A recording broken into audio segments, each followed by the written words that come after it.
Hey guys, welcome to another episode of Smack Talk. We're up to episode 4. Recently, KJ, myself and another member of our team, Aaron Watson, ventured all the way up to Rotorua. We left Palmerston North at about 6 AM in the morning, and our first stop was Nick Johnston's place in Taupo, who is a Rotorua rascal. Been racing for a number of years. He's actually a bloody good bastard, and on the side note, he gave us this awesome photo and sticker of Ray Channing. We also caught up with Stan and Sonja Hickey down at the track, former 1NZ Lyall Rumney, and the brutal Rotorua Rebels Blockman Bryce Steiner. It was an absolutely awesome trip. We were a real privilege to be there, and we've got some awesome stuff coming up on the show for you.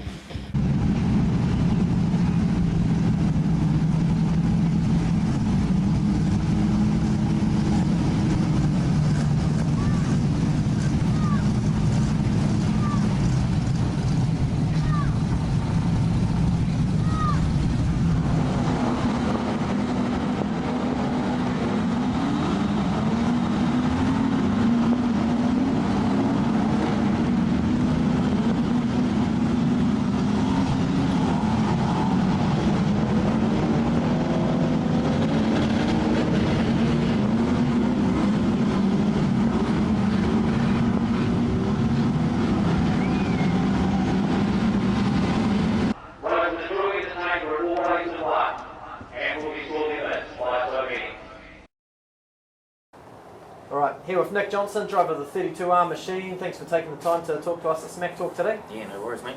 Tell us how you got into Speedway. Got into Speedway from my stepdad, really. I was about 5 or 6, and he bought a Stockcar, and yeah, ever since then we've just been going for it, you know. Nice. Basically racing everything and everything that I could. Cool. And tell us a little bit about growing up with Speedway. Oh, it was awesome. You know, every Saturday or Sunday you'd load your cars up and jump in the back of the ute or wherever with your stepdad, and away we went. Most of the times the tracks were like Whangarei, Kaikoui and Dargaville, so we'd just travel around. And nice one. And you spent a bit of time heading to Waikato Park as a young fella as well? Yeah, well, when we were about 15, about early 89, early 90s, yeah. It was our first taste of Waikato Park, and mate, we were hooked. Nice. Yeah. You had a few influences as a young fella? Yep, well, my stepdad obviously, Kerry Morant, he was a good influence, but you know, going to Waikato Park days, there was old Robbie Lang, Stephen Richards, you know. 44 and 45A? 44 and 45A, mate, yeah, they were my top drivers at that stage. Nice one.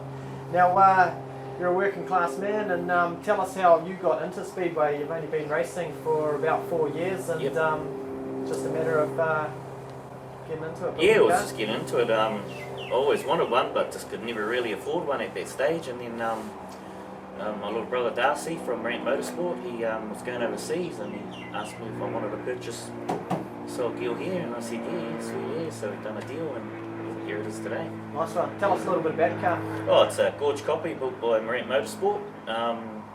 Yeah, Holden V6, usual stuff, Toyota diff, and yeah. ZF gearbox, and yeah. Been running good for you? Yeah, no, it's been running good. Recons, you know, and O'Connor Motors, or O'Connor Race Engines, built me an engine that was awesome, and yeah, no, it's just been great, eh? Nice. What's the deal with the number 32? Number 32, I was actually back in the old days of Dargaville, racing the old C-grades and productions, and we were just coming up with a number, and my mate was 31, and I thought, oh, I'll just go 32, and it's been there ever since, so. Teamwork, that's the one, brother. Yeah. Now, you've got a few memorable moments from your racing career to date? Yeah, well, just qualifying for, you know, major meetings is quite memorable actually. You know, just to qualify for some of those is just, you know, phenomenal, you know. Especially when you're in fields of 150 cars. Yeah, well, exactly, yeah, you know. So that's basically memorable moments, and getting picked for the team, you know, the Rascals team. Awesome. Talk to us a little bit about the Rascals. 2 seasons with them now? Yeah, third season here with the Rascals. Yeah, it's good. First season was was really good. But coming on to the second and third season, it's really humming, and we're starting to gel as a team, you know. That's the thing, that you got to gel, so you know what the other mates are doing and stuff like that. So it's been really good. That's the one, keeping the core line up together and just trying to find out where they are. And what does it mean for you to race for such a passionate club, having that Confederate flag on the side of your car? Oh mate, it just means a lot, you know. Teams racing is just everything. I'd rather teams race every week than go individual racing, to be fair. Awesome. What are your goals for the future? Oh, just have fun, mate. Go out there, race as hard as you can, have fun, and just have fun. Nice one. Yeah. Just a couple of quick fires now. Who's your most respected rivals around the country? No, everyone, mate. Everyone that hops on one of these, you've got to respect them because it's not for faint-hearted. It's a pretty hard sport. Choice. And favourite track? Favourite track? Well, Rotorua. Definitely Rotorua. Choice. Yeah. No, that's cool. Yeah. Appreciate you taking the time today, Nick, for speaking to us at Smack Talk. It's an absolute honour to have you on the show. And thanks a lot for picking me up on the road when I was hitchhiking to Teams Champs all those years ago and Yeah, mate. sharing a lot of those Speedway memories together. Yeah, no worries, guys.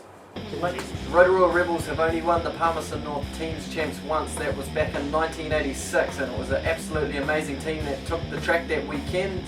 You had Kevin Free, Barry Hunter, Steve Malquin, Lyall Rumney, and the mighty Murray Bomber Hobbs.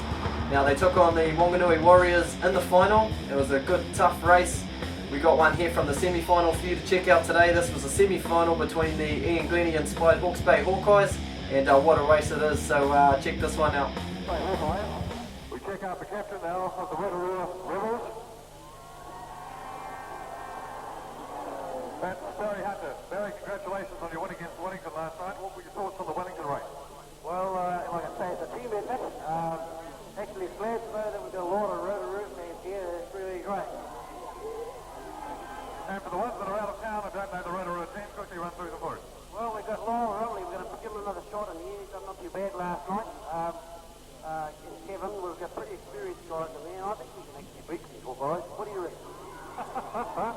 Well, it's powerful fighting words from the captain of the Rotorua Rebels. We'll ask them if they've come for further assistance to the track tonight to call for pole. It's tail. Hawke's Bay Hawkeyes on tail.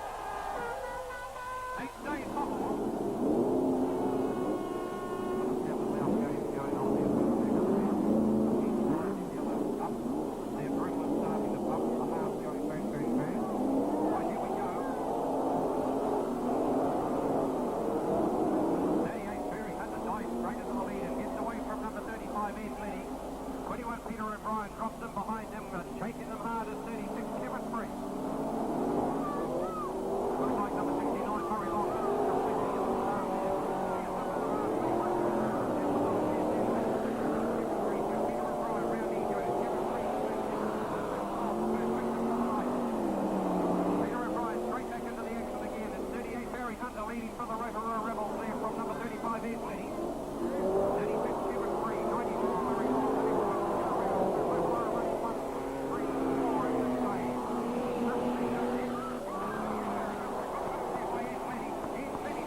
comes out of the car.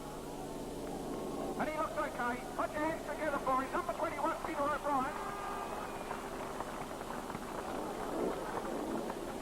Let's check with Murray and just see how we are running here at this stage. 36 is the lead car. 36 and that's Kevin Free is your lead car. 63 Trevor O'Brien is in second place. 94 Murray Long is the man that 94 is the next one to go round. And that's all we can give you at this stage. 94 Murray Long is in fact. Right, well they're away again. They're letting them go again. 38, 36. Kevin Free is definitely your leader.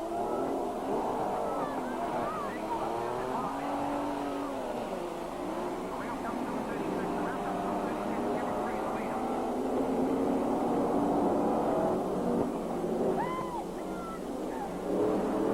36 Kevin Free makes it up to the back of number 60.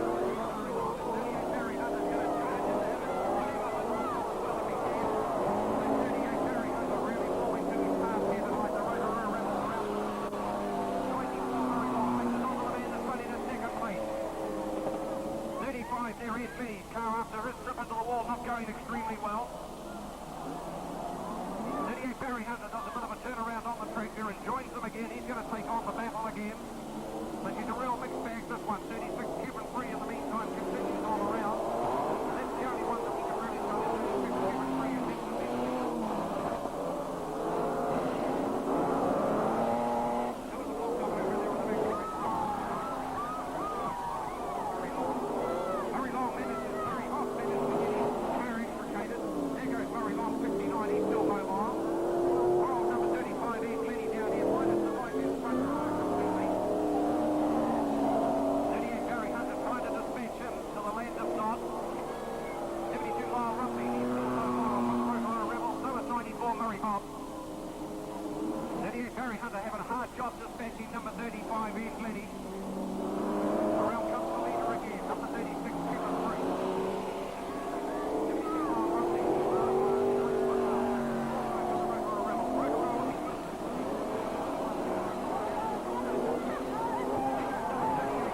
very long out down there, bottom end there.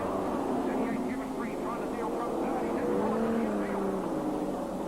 Now as Kevin has, and he's got a bad problem. He's certainly got his left-hand front wheel going at all sorts of funny angles, but his right-hand front wheel now going the wrong way. So Barry Hunter was never to keep his touches on everybody else. Don't need to take it slow. 63 down here trying to deal this. The Gucci grab. And here in the pit turn, he backs off. He's going to have another go at him. He's just got him locked in here against the pit gate, but he's not going far. Barry Hunter just staggering away again. The white flag in the meantime. There goes Kevin Free. He goes on the last lap. Kevin Free's on his last lap. Murray Long just stooging around here on the inside. In the meantime, 63 takes out number 38. Now, Kevin Free's going to get around the outside, so Murray Long missed his chance. He goes Rotorua to take the first place anyway. 38 still going, 35 still going around. 35 is Lenny still at the top end. We've got 38 Barry Hunter going backwards. Kevin Free is going to come across and take the checkered flag. There goes the checkered flag there for number 36, Kevin Free. He's first across the line. 38 Barry Hunter's pulled onto the infield. I don't think he's going to complete the course. Now, what will happen? Who will be the next one through? 36 Kevin Free is later. Across the line comes number 94, Murray Hoff. 35 Ed Lenny, he's home. 72 Lyall Rumney. 63 Trevor O'Brien. 96 there, Murray Long. Those are the only ones to complete it. Well, here comes 38 Barry Hunter. Barry Hunter's managed to get himself going again. Is he going to stagger around and come across and get the second flag? Here he comes. He still might be there here. Certainly a close call there. But he's the flag didn't keep flying for 93 years. Yes, certainly. I don't know. He's very if they have been defeated, they certainly went down fighting, no doubt about that one.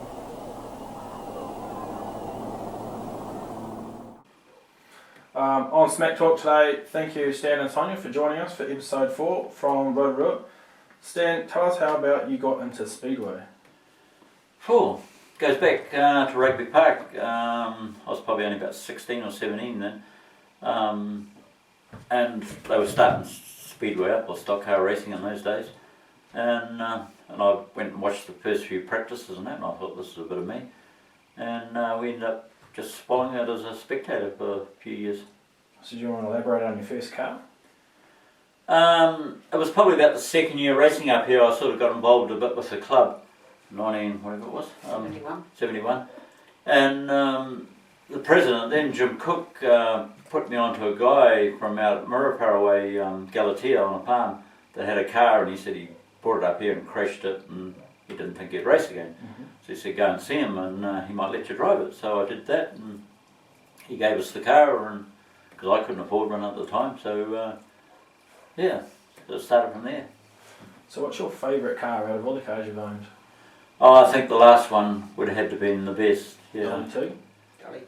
Yeah, Dolly 2. Yeah, it was just, we were very sort of, you know, when Murray suggested building a centre-mounted car, we were sort of not really, you know, happy about it. Then we thought, oh, you'll race them in England centre-mounted and they feel all right. So when he actually finally did build it for us and put it on track, and we loved it, just the balance was so much better. What about you, Sonja? What's your favourite car scenes? Dolly 2. Dolly 2? Yeah. It was, mainly we put so much into it, like we designed the body, and that was my department, and like Murray said, I said, we're not going to build a new car if we're going to have another Ford Y, not doing another Ford Y. And he said, well, you do the body and I'll do the car. And so we had to buy a Fiesta, didn't it? It cost us a fortune to do that body, and it was a lot of fun, so we were both involved in it, and yeah, went down there and made the body fit, and yeah, it was fun. But it was a good car, it was a neat car, still a neat car. So talking about all your cars you've owned, your last number's been 515, has that changed? What do you mean? It's always been 515. Has it always been No, I actually started off with number 1. I don't know. Yeah. I never got it in the end. But, no, it was actually the old Blue Flame Chev, the first car I drove was actually number 1, and then I went to number 7. Don't know why, but I think it was already on the car that Colin Hardy owned, and which coincidentally was the car that Lyall first drove too, Lyall Rumney, and that's how we got in tow with Lyall. He ended up with the same car I was driving. So why the change to 515? It goes back to Frankie Wayman when he came over here, and then we went over there with Lyall, and Frankie gave Lyall a car, and we were over there and we became good friends, and we said to Frankie, we'll get you a car when you come back and it'll be a good one. And so he said, yeah, I won't be back for 2 years to New Zealand. So 2 years later we actually built this car, next what was a Murray Gorge car, from Lionel Penn, and we did it up and put it on the track, and that's when I started having a few drives, and because I wasn't going to drive again, I thought I was too old at 46, and we ended up just putting 515 on it, and then it stuck from there, and I would never give it up now. I still brand everything 515. So now you've raced over in the UK in the Brisk F1 Champs. How did you enjoy that? Was it a big challenge? It's very different over there. At the time, we were only racing here with about 300 horsepower, and you go over there and they're like 450 or 500 or something like that at the time, and it was a big jump, and the cars were so different to ours, you know. A lot of the technology was miles behind ours. It's basically like racing an open wheeler, isn't it? It is, yeah, and you sort of, yeah, you just got to race a lot cleaner. It was different, and yeah, I enjoyed it though, especially the tarmac, I loved it. Yeah. Did you have many results over there? The best I did in the world final was an 8th.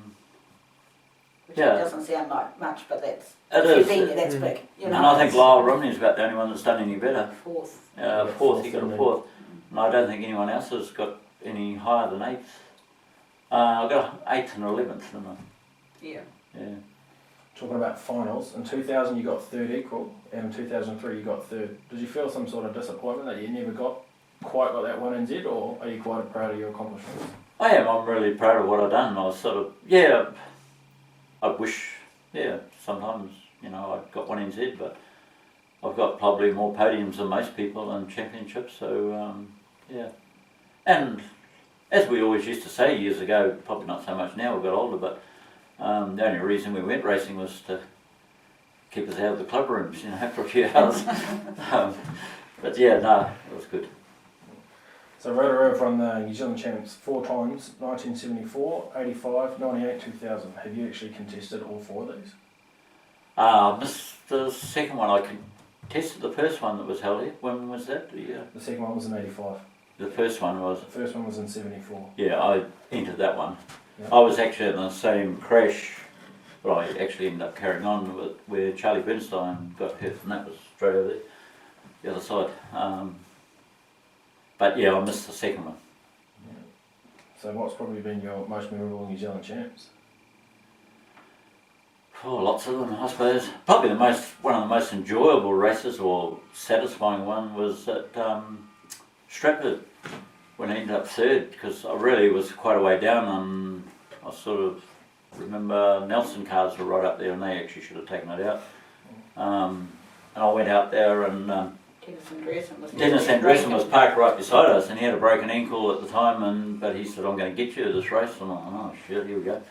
And I was about 10th or something going into that last race, and I just drove my heart out, and David Roygard took me in the wall of beauty, and we both bounced out and he took off, and I just drilled him in the other end and I went in with him, and I really can't remember much of the race after that, but I just kept my foot down and finished it, I was sort of half asleep, I think, but yeah, I got beat shit out of it, but when you come out of it with a third and you think, shit, that was real neat, It was a hard race, but come out with a result. Peter Rees gave you a bit of a hand at the start. Yeah, Peter Rees actually helped us a little bit at the start, but then after that he was the guy that was taking me out. No, he's been good.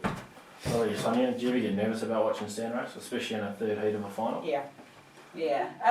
Not so bad as I used to hate going to Palmy for teams champs. That used to always freak me. I used to hate that. But yeah, third race, especially sometimes up here at 240s and you're looking down and they're all lined up and you do. Do you miss the racing or stand racing, or would you prefer The to stand first behind year the I fence? didn't so much, but this last year I did more. And but it's the way it is. It was we had a lot of really, really good years, and I wouldn't swap them for the world, and it had to be over Sunday, so you go on, and we're still involved, and we've got the kids, and Dolly's still there, and even though it's sort of, when it was Jack's it was a little bit closer, it's not quite the same now, but it's still there, and it's a good car, and we'll still follow it, but do miss it, but that's life, isn't it? So now you got grandkids involved in mini stocks.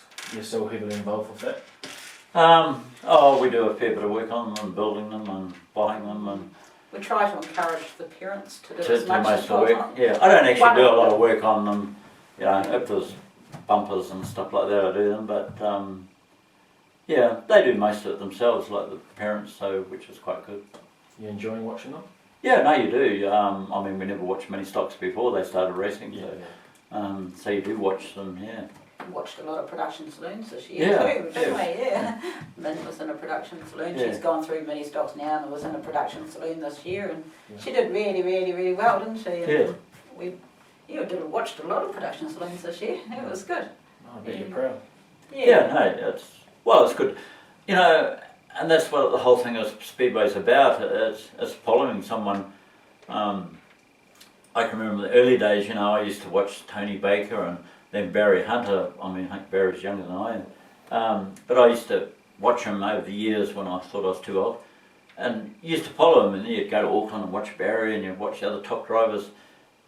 And you think, shit, when Barry retires, I probably won't come anymore, And then when I found that I went back racing and got into it, competitively and that, and you get your fans that follow you, it's like the Wayne Hemme fans, they follow him, and and your Myers and your Peter Rees, and Peter's probably got more than most of us, but you follow, and now with the grandkids doing it, you actually follow them, So the roles are reversed. And the roles are reversed, and it's good. They're all good kids. So in between all the grandkids and the racing, you guys do a lot behind the scenes for the Rotorua Speedway Club. Do you want to elaborate on that a bit? Yeah, I might be mowing lawns today. There's a few hours to go. I've sort of got away a bit. Because sort of normally this time of year you don't have to mow them so much, but Yeah, no. But at So the same time, there's a lot. I enjoy it. Yeah. There's a lot of people that do a I lot do. up here, and you got Ray Miller down there, and Yeah. It's Oh, not Ray that- would spend more hours here than any of us. You know. yeah, it's not just us. I mean, we get a lot of the accolades for it, but it's a lot of people behind the scenes help. It's I think we drive it along a bit, and yeah, like we were told Sure. when we wanted to do the terracing and stuff like that, you know, because when it was just the old rough banks and we sort of, but it was part of our game, you know, that's what we did, and we thought of doing this terracing and the rest of the committee and that just told us we were dreaming, you know, it'll never happen.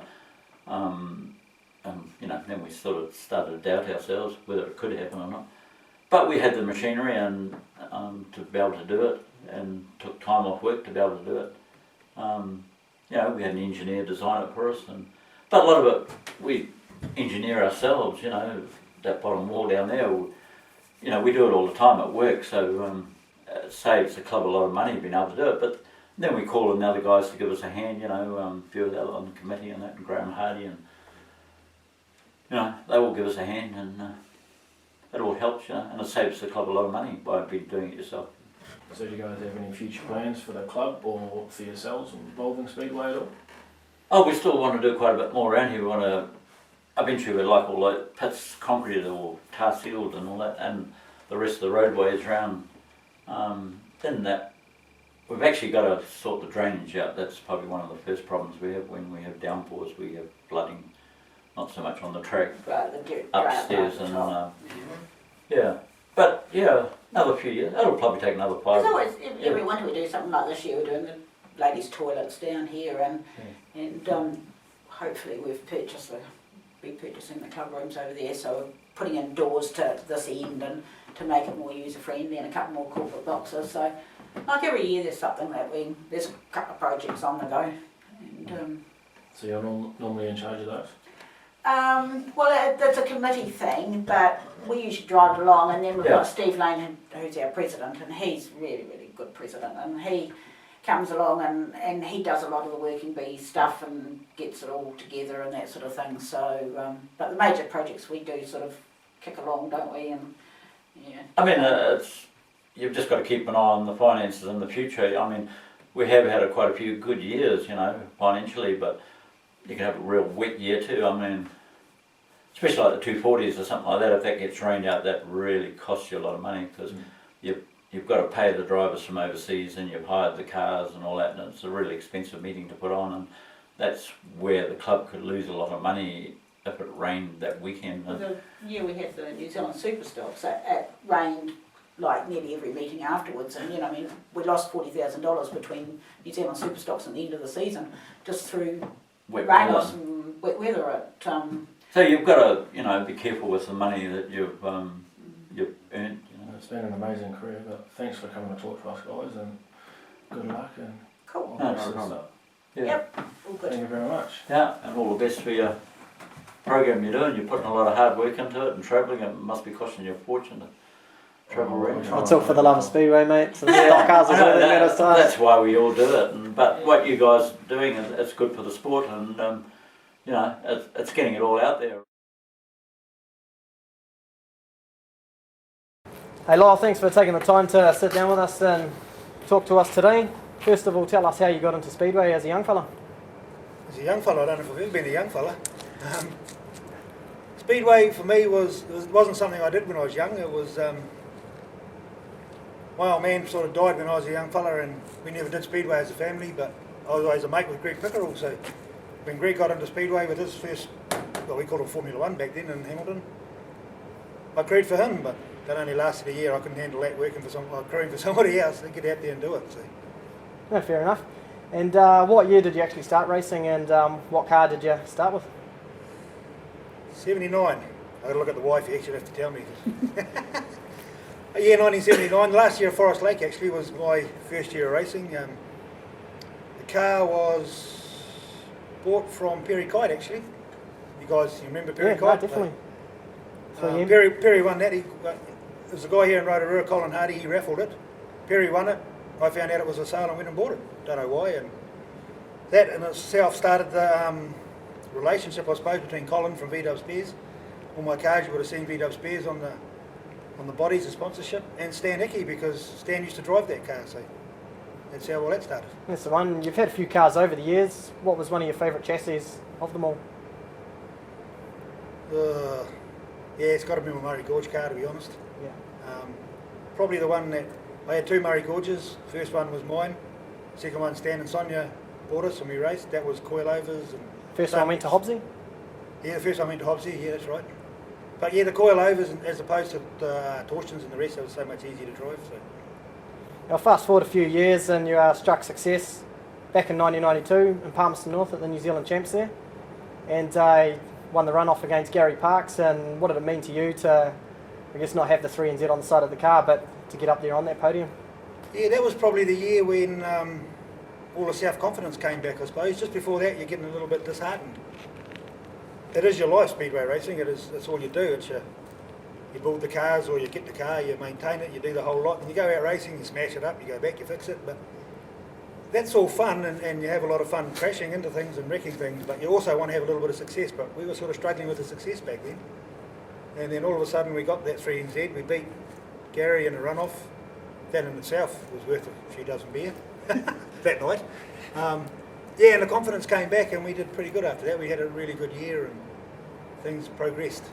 Nice one. Now, fast forwarding a couple of years again, a few Saturday nights between drinks and a few teams races and whatnot, you went ahead to the tight circuit in Wanganui and you're up on points going into the last heat. There was probably about another half a dozen drivers that were also up on points. So you had a bit of hard work and had a few drivers take a shot at you. To be the first driver in New Zealand to run that 1NZ on the side of the car, what did that mean to you? Yeah, that was awesome. Unfortunately, we couldn't run it straight away because that rule didn't come in until the end of the year, so we only got half a season with it, but that was pretty special. Yeah, we got hundreds of photos of that on the car. So. And what do you remember about the meeting itself, that third heat? What do you remember from there? The third heat, I just went out and I was going to win it. It was just in my head I was going to win it. To be honest, even now I can't really remember what. I know we got smashed into the wall real hard and just carried on driving. It just didn't matter. It was just, let's go. And it wasn't until we were having a beer at the end and the car was up on the truck and somebody looked underneath it and it was bent like a banana. It was buggered. But hey, who cares? Was there a few Rotorua drivers that helped you out that day? Yeah, there was. Jeff Moe was probably the number one man to help me out. He took out, Nick Johnston. Yeah. He took out Mike, and Mike would have been the next one. He for sure would have won it, but he cleaned him out for me, and then it was great. He was a good team man, old Mohi. He was. Now, you're a part of the only Rotorua team to win the Palmerston North Teams Champs. It was a famous team. Malaquin, yourself, Kevin Free, Barry Hunter, famous gentleman there, and also Bomber Hobbs. You remember anything about that meeting? I remember going around on the truck afterwards, mate. That's got to be the best feeling ever. Yep. Winning that thing in Palmy. So, no, not really. It was just another good teams race. I think we had some better ones after that, to be honest. But you most certainly did. In my opinion, you're one of the hardest rebels of all time. There's been a lot of them, but you carried the team in a lot of those teams races, along with the likes of Hunter and Neville Stanaway, and there was Rex and Hobbsy along the way, and you've had some good times on the track. What are some memorable meetings? Of course, there was the 1994 Teams Nationals versus the Busters, famous race. Was it? What do we do then? Oh, no car finish. Oh, that one, up in Auckland. Yeah, mate. Yeah, I remember that. There's a few of those actually. There's another time I went under the under the white flag, up in Auckland. Came back round the next time, that's obviously the checkered flag. I went that close to that, pulled in field, but the flagman got the flag stuck, so we had to do another lap. We ended up losing that team's race. I don't know why, but the rule book says you've got to go to the checkered flag. Well, the white flag came out, I thought the checkered was the next one, but never mind. But I don't know, to be in the team, we had a really good team in those days, but everybody just were dedicated. They just were out there teams racing because that's what they wanted to do. They just, if you wrecked your car, it didn't matter. Even in those days, we almost went to the point, if the motors were knackered, just keep going, who cares? But that's gone now. I mean, and fair enough, the motors are too damn expensive. But no, it was just, let's do it. Let's just commit to the very end, and that's just, the guys still do it today, obviously, but the ones that got the success in teams racing are the ones that commit, the whole lot of them, all the way to the end. So. And it shows as well. I mean, the fans are very passionate about Rotorua and the Rebels, and you wear that Confederate flag with pride. And And you guys showing that on the track over many years, and I'm sure the fans have always been grateful, and hopefully the Rebels can get back up there someday. Someday we'll be out there next year, no worries. Yeah, that's the one. We had a dodgy year last year, but the 2 years before that we'd made it to the top 4. That's nothing to be sneezed at. The boys are doing okay. That's right, yeah. We just need to regroup a little bit. And yeah, we do struggle a wee bit for cars too, to be honest, but we've got cars all over the show. Well, a lot of tracks have too, but our cars come from not just Rotorua, around the whole country, so it's hard to get the guys that want to commit. Yeah. Now, we've got a few UK fans that watch the show, and Rissa Formula 1 racing is obviously pretty big in the UK. Now, you spent some time there in 1995, and what can you remember about going over there, what the cars were like to drive, and we believe that you are the highest placed Kiwi finisher in history. 4th place. It might have been a bit of a fluke, but oh well. What do I remember? I remember the first thing was getting into Frankie's car when we first got there. Well, not long after we first got there I think it was Hensford, didn't it? We had a skid. And I went round and around. I thought, oh, well, that's great. This is pretty easy to drive. And then I sort of put my foot down. Oh, holy shit, this is a whole different ball game. I just lost it down the straight, round and around and around, just getting it up. It was just unbelievable power those things have. But you certainly have to drive them and appreciate the power, because it is a lot more than we got. So if you England, no, it was a little bit to me like going back in time a bit. The cars were fast, but they were absolute pieces of junk. When we got to Frankie's shed, we had where's our car? There was a great car there, and a good car there, and a good car there, and a piece of shit over there that no motor in it, no wheels on it, no nothing. Well, that ended up being the car we had to race, so we spent the first week putting it together. So was it the car that got you home in 4th, or was it the driver? Well, I don't know. The motor came out of the corner from somewhere else. There's this junk all through those sheds over there, but that was then, of course. It's the car, man. It's Frankie sort of kept an eye on what I was doing. He could see what was going wrong, and he would tell her what to do, and then they set the thing up, and I had no idea what they were doing. Then we went out and just raced. Well, actually, Frankie's father-in-law took us to a track just on our own. And we spent the whole day just going round and around on a tarmac track and learning how to drive a tarmac track. That really was probably the reason we got where we got, because even though we didn't start off all that great in the final, I think my lap times for grid positions, which is what they do for the overseas drivers, was probably one of the worst. I ended up starting off the back, but once the nerves have settled down and you get racing, it's just you can get going and get flying. But no, it's a lot of fun. Good experience, good people? Oh, awesome people, yeah, unbelievable. Yeah. There's buggers still coming out now, we can't get rid of them. That's great. I mean, the 240s is absolutely fantastic for Rotorua. We're really happy it moved from Palmy to here, because, I mean, Rotorua being the Roman Colosseum of stock cars, if you want to put it one way, and it's a perfect track for it. So, now, what's your involvement with Speedway these days? Your boys racing and everything like that? Unfortunately.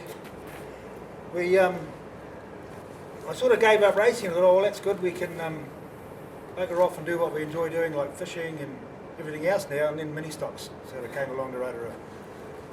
So yeah, I got 2 boys, David and Michael. They both grew up with Speedway, so there was no way I wasn't going to be allowed not to have a car for them. So I built it. No, we started off with a car from the Polytech here, actually, and my young fella David started off racing that one. Then I built a car for them. And the other one got old enough, so I had to build another car. So, yeah, 2 mini stocks. So they went through the system like lots of kids are doing, and it's really, to me, it's picked up our sport big time. Yeah, without a doubt. Yeah, without the mini stocks, I don't think the sport would be where it is. But yeah, now we've got this old beast here. Had to build a stock car for them. So I was hoping to get away with that, but no. Slowly, success is coming along for the boys as well, picking up a bit more confidence each year as well. Yeah, it is. It's not a struggle for them, but they both go really well, but they've only got the one car, so they don't quite get as many laps in as other guys do, other young fellas do, but you're always up there in the top. I think David's in the background here trying to say top 1, but nah. We're always in the top 5 maybe, or even the top 3 at a championship or whatever, but it's just hard to get past that point, as everybody knows. To get their number 1 spot ain't very easy, but there's a lot of people out there. But they're there or thereabouts, it's great. Nice one, Lyall. Just a couple of quick fires. What was your favourite track around the country? Back in the day was probably Stratford. I used to just love Stratford. It just the shape of that track, you used to wind your car up and just go like hell. It was just... Yeah, a few good drivers come from there too because they of that sure track. do. What about a bogey track? Yeah, probably the Mount. The old Mount. The old Mount? The old Mount, yeah. They used to put water on that and you couldn't get around the corner. But you couldn't win over there either for some reason. I don't know why, but... Well, you managed to take a team's title over there back about 95. Took a team's title. I actually won a butcher's picnic over there once, but it took years and years of trying. Yeah. Well, I used to be the bridesmaid in their butcher's picnic. Something you don't see anymore at butcher's picnics. They're a lot of fun. Yeah. Last car going, but who the hell wants to wreck $100,000 car now, I suppose. Well, But this is right. Yeah, no, well, that's great. Certainly appreciate. Oh, the other thing I was going to ask is respected rivals. Who were some of your bigger rivals from back in the day? back in the day, I suppose the person who gave me the biggest hit ever would be Barry Pajewski. So you got to respect Barry. All the guys in the Stratford team, they were pretty good. All the guys in the Wellington team, man, that was one of the hardest teams. Yeah. I mean, you guys in your Palmy cars are all up there now, but we didn't race Palmy a hell of a lot. I don't know why. The Rotorua Wellington battles are We pretty used to go to famous, the weren't teams they? champs. We always had Wellington, yeah, and Yeah. man, I think that's what helped Palmy get to the bloody finals every time. But oh well. No.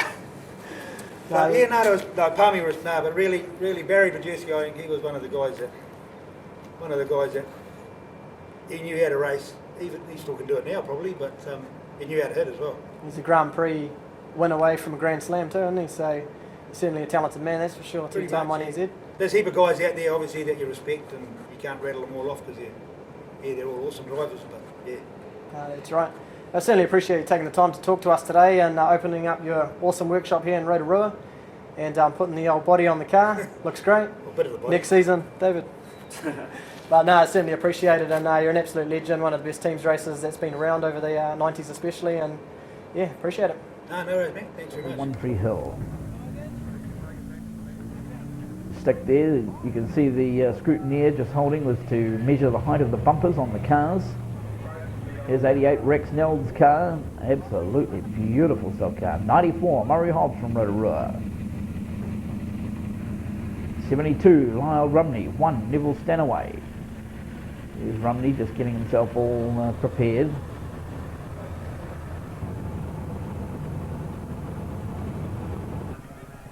Now, We'll just do the toss here now and we'll have the mount full. You're not coming through, no? as they toss for the Heads. I think my PA's playing up. You better pull pole that one position, through, they toss for pole position, and let's take a look. That means we have Rotorua on pole. Rotorua will come out on pole position. Rotorua Rebels up against the Bay Park Busters. Semi-finals time. Rotorua Rebels up against the Bay Park Busters, the 1994 Stockcar Teams Nationals. Here we go, down towards the first corner. Let's take a look. Rotorua, Murray Hobbs, 94, jumped up into second place quickly. 88 was Rex Nell. They've got number 2, number 12, Craig Pearce, in behind them. The Bay Park team having had to change their numbers from the 3-digit numbers to 2 digits. Let's follow them through. 15 is Ian Carlisle. 94, Murray Hobbs. Hobbs, he leads them around. He drifts out wide into the wall and down on the inside. It's number 15, Ian Carlisle. Takes over the lead now for the Bay Park Busters. So is 94 Murray Hobbs back in second place. Third at the moment is 88 Rex Nell. Hobbsy crossing his car up real hard. He's got handling problems there. Number 72 is Lyall Rumney. He's back into fourth place at the moment. 3 of the Rotorua cars up there, second, third and fourth. There's one car out on the wall. It's Clark Proctor. He takes out Rex Neld now. And also Murray Hobbs.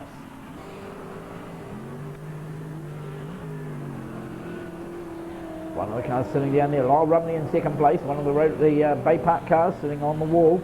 72 Lyall Rumney moving through. Now, watch what Murray Hobbs is up to. He's trying to take on car number 15. But he gets clobbered at the same time from the car that was out on the wall. Now, what have we got now? Round the outside. Neville Stanaway takes over the lead for Rotorua. Look at the Rotorua flags flying high. Big crunch down there. Neville Stanaway and 88 Rex Neld. He was pushed right into the side of his own teammate there. So it's number 14, and that's Craig Taylor. Craig Taylor heads his way around in car number 14. There's Battle of Plenty. There he is in car number 14. Craig Taylor overheating. Look at the steam coming out at the bottom of the engine. That dump pipe is sitting right down there and the motor overheating. You can see the steam coming up into the wall. 94 Murray Hobbs puts Ian Carlisle, car number 15. So the Rotorua Rebels, boy, look at the crowd. They are absolutely wrapped.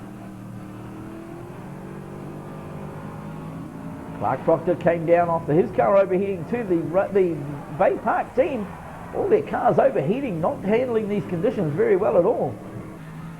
Number 88 here is Rex Neld in the Tokoroa Signs car. Now the race is brought to a halt. Checking out one of the cars. Here's number 13 Clark Proctor. Number 14 is Craig Taylor. As you can see, the engine. Oh, it was a fire actually in car number 15. Number 15, Ian Carlisle. There's Carlisle climbing out of the car. One of the stewards sends one of the Bay Park team back. And look at Mr. Squarebush saying, no, come back this way, I said. Down this way. Get off the track, Mr. Squarebush. Mr. Squarebush doing a great job out there again. Number 13 is Clark Proctor. Round through the bottom turn they go, heading into the back straight. 94 Murray Hobbs leaves 15, Ian Carlisle on the wall. He gets number 14, Craig Taylor. Lyall Rumney comes through. Now, look at Lyall Rumney on the inside. Number 14 is Craig Taylor. Oh, one of the cars comes off the line there, tries to take Lyall Rumney out, but it didn't happen. Rumney just battling it out. It was Craig Pearce that came down on the inside. Murray Hobbs sitting there in 94, 72 Lyall Rumney. Hobbs is still moving. Oh, and he gets a big crunch from Craig Taylor. Again, Clark Proctor comes off the wall trying to take Lyall Rumney out. He's crippled the front of Rumney's car. Also, car number 12, Craig Pearce takes him up into the wall. Lyall Rumney up against the wall now. Look at that crowd. Listen to that crowd.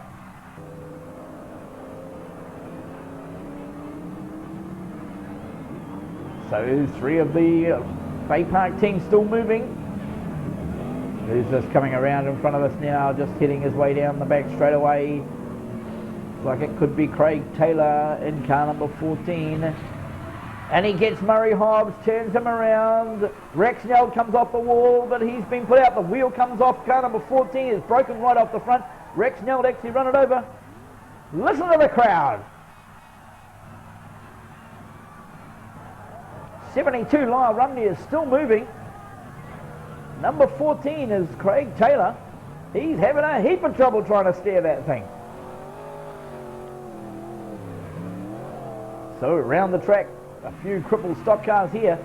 13 Clark Proctor takes on Rex Neld and number 1 Neville Stanaway. While Lyall Rumney goes round the outside. Rumney still moving for the Rotorua Rebels. Number 14 is Craig Taylor for the Bay Park Busters. The Todd and Pollock team, let's see as they come around. The right front wheel missing. Hobbsy lines him up, pushes him off onto the infield. 72 Lyall Rumney is still moving. Now Lyall Rumney is the only car for the Rotorua team. He gets a big shunt from Clark Proctor, but he's still moving. Proctor is stopped on the wall. Now he lines him up again. Listen to the engine of Clark Proctor. Lyall Rumney heads his way down the straightaway. Lyall Rumney, the only car moving for the Rotorua Rebels. He gets pushed in behind Craig Taylor now. His glasses come off. Look at him putting his glasses back on. So Lyall Rumney is still moving for the Rotorua Rebels. Number 14 is Craig Taylor. He's moving also for the Bay Park team. Down the back straight, Craig Taylor. There's Lyall Rumney still going. Lyall Rumney is still moving for the Rotorua Rebels. Onto the infield, 88 Rex Neld pushes car number 14, Craig Taylor. Remember, Lyall Rumney is still moving. 88 Rex Neld and 14, they're both locked together on the infield now. Lyall Rumney is the only car. Here's Murray Hobbs. Trying to keep, look, Clark Proctor. Clark Proctor moves on. Clark Proctor moves on. Sees his teammate on the infield. Remember, Lyall Rumney is still moving for the Rotorua Rebels. Off onto the infield goes Clark Proctor. Hey, this is not on. Number 13, Clark Proctor, has now gone onto the infield and is helping his teammate. Well, controversy there. Number 88, Rex Neld, and number 14, Craig Taylor. The red light comes on. Remember, Lyall Rumney was still moving for car number 72 for Rotorua. Clark Proctor went onto the infield to push his own teammate back onto the track. There's Lyall Rumney. He's happy. Oh, we wait now for the checkered flag. It's not going to go to the Bay Park Busters, or is it? Well, the flag is not coming out. 72 Lyall Rumney's car. 88 Rex Neld there climbing back in. Number 14 was the car of Craig Taylor. Now the officials have decided that it's going to be a 4-lap runoff. Now the officials have decided there was no clear winner of that particular heat. So there will be a 4-car runoff involving 2 cars from each team. Look at Mr. Squarebush. How'd you like the teams race between the Busters and the Rebels? Everyone left it out on the track. Amazing race. Not one car finished. Brutal. There's actually a replay of the final that was at the Palmerston North Teams Champs in 1994. 2 awesome teams leaving it out there as they do every time they meet each other. Special thanks to Lindsay from Magic Video Systems for supplying that awesome footage, and I hope you realise how lucky you are in New Zealand to be able to watch that one.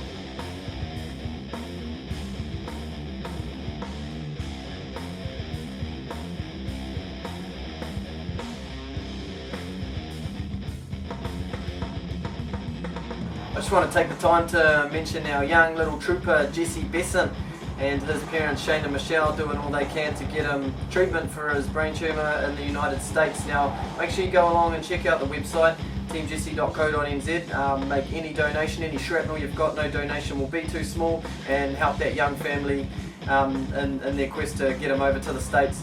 Also there's the NZT's website. It's a business run by Shane. They make awesome t-shirts. They got all this gear for us that he sent for us. We're real grateful for that. And check out their website. There's awesome Kiwiana shirts, there's Speedway shirts, there's the works, and you know, even if you just, like I say, got a bit of shrapnel, just chuck it in Jesse's account. Every little bit helps. Hey Bryce, cheers for taking the time out to talk to Smack Talk. So first of all, how did you get into Speedway? I guess it's that old saying that's probably in the blood. My dad raced back in the late 60s, early 70s. He didn't race for that long, but he raced 2 or 3 seasons, I think, and that was probably enough. That was enough to get you into it? Yep. So what age were you when you first started racing, and what was your first car? My first car, my uncle Glenn Drabbles, my cousin actually, and his dad, who is my uncle, he had it was number 51H. It had an old Bambina body on it, and that was my first car that I drove actually, and yeah, that's how we got into it. You have much success in that? Oh, we had a bit of fun. I wouldn't say we had much success, but we had a bit of fun. We were new at it, and we sort of were learning the ropes as we went, but you know, we had a lot of fun. So how come you've got the unique number 118R? Really, we were number 18. I was number 18 for years and years, and I remember we built my one of my super stocks. It was number 18, and we got sponsored a pretty cool sign writing job, and we were going to the New Zealand Champs in 2005, I think it was, in Palmerston North, and we just got a sign on the car, and that day I got a letter in the mail saying my number was now number 78 for the New Zealand Champs. And I didn't have the money to change the sign writing, so we had to get the white duct tape out and change it, and it just got horrible. So after I decided that we'd go for a 3-digit number and we'd own it, no, we didn't have to change it then. Now you've owned a few cars over the years. You've had a Hampton, a Tank, you're now a top car. What's been your favourite car on the lot? Oh, it's got to be this one here, Top Gear. Hands down the best I've ever. Now you've teams race, you're probably more known for your teams racing abilities. I mean, you won the title with the buses in 04. What was that like to win? Yeah, it was cool. It was like, doesn't matter how or where, if you can win Palmy teams, man, it's pretty much the top of your top side to go for, and you know that was awesome. What car were you in when you won that? That was in my Kelly car actually. That was that was in my Kelly car, Gorge copy. And then after that, you went and worked for Steve Hampton, who's another well-known super stock driver. Yep. He also was a good mate of mine, and I went and worked for him for a few, probably 12 months, I think, and that's about when I sold my Kelly car and decided that we wanted to buy our own business, and that's how we ended up with Central Auto Dismantles in Rotorua. Now, the word is that you've been wanting to retire for a while. How come that's never come about? Pretty much, I suppose, we spent a lot of the time thinking I wanted to retire. We had a few, it's a bit hard to explain, I suppose. The kids come along and they seem to love it just as much as we did, and I had a bit of an unfortunate incident. I lost my brother back in 2010, I think it was, and pretty much we decided that life was too short, and because we spent so much time telling people I was going to retire, it was like, why are we actually retiring from something we love? So we decided, stuff the retiring, we're actually going to just get back into it and do it properly. Now, the form you're in at the moment in the last couple of seasons, you've been there or thereabouts on the national scene. I mean, how come you've never quite got there? Has it been cars, reliability? Is it you? Oh, could be a list of things, probably me. Who knows? No, it's just the luck of the night. You can be the best. In your game. It comes down to luck on the night, man. You only got to get spun up or a flat tyre, and your championships can go out the window. It's just you just got to be. You got to be good at what you do, but you also got to have the luck on your side. A lot of people may or may not know that you started with the Waikato Raiders, standard stock teams racing, very successful teams racer all those years ago, along with your cousin Drabs, and success there over the years as well. Did you have a lot of fun in those days?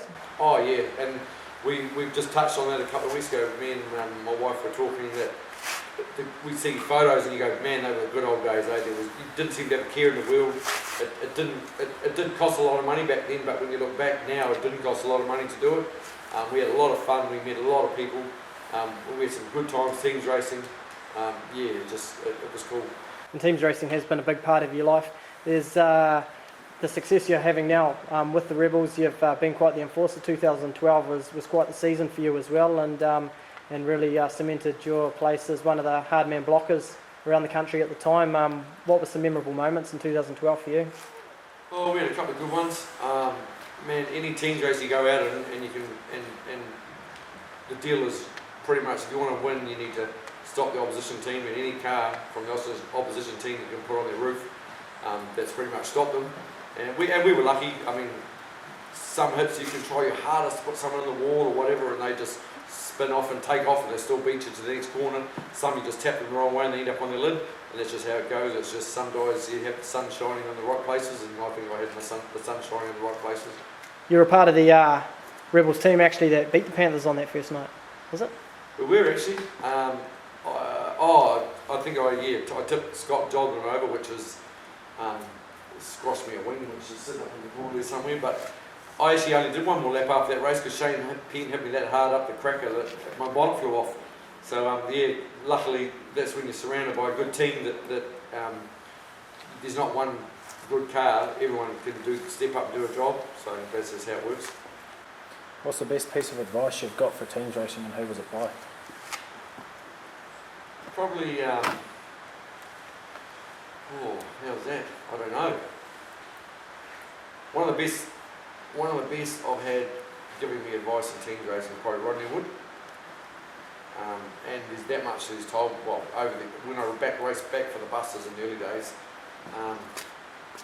there's probably not one thing that he told me, it's just a whole lot of things that just over time cements into your brain. And when you actually go out the gate, you can have all sorts of stuff, all sorts of plans. It pretty much just comes down to your instinct. When you're on the track, flag drops, your natural instincts take over, and that's what gets you through to the finish line, really. And sometimes you win, sometimes you lose. So you raced for the Rebels, you've raced for the Bay Park Busters out of Tauranga. Who else have you raced for? Waikato Wanderers. That's where we originally come from. We swapped towns, so I did a lot of time with the Wanderers, and we loved that because I was always a Waikato man at heart. And we wouldn't have bought Central Auto Dismantlers if it was in somewhere that didn't have a decent speedway track. So we ended up in Rotorua, so we ended up on the Rebel side of things. But we raced. My first ever teams race, super stock teams race experience was with Bay Raiders. with a couple of guys that we went and had a bit of fun. So that was my introduction to it. As I was saying earlier on, we actually bought Bob's tank and we were going to change it back to a stock car. I did that one meeting, Palmy teams, and there was no looking back. No way we were going back to a stock car after that. That was us. How'd that meeting go for your first teams event? Oh, that fast, I didn't know what happened.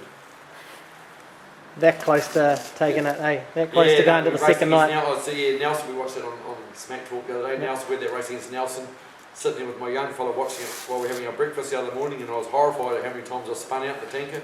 We'd only owned it for about 2 weeks, and I kept saying to Joel, man, look at Dad spinning out, and he told me he reckoned I needed to tighten it up a bit. Which is alright, because you came back in 2001, you put Mohi high and dry on the fence, and the Wanderers came pretty close in too. Yeah, we had a lot of fun with the Wanderers, and one thing I can say with the Wanderers is no matter how you performed, and I know you never go to a team's race to lose. You always go out to win. Sometimes the other team goes out to win harder than you, and you come second or last, as so in teams racing.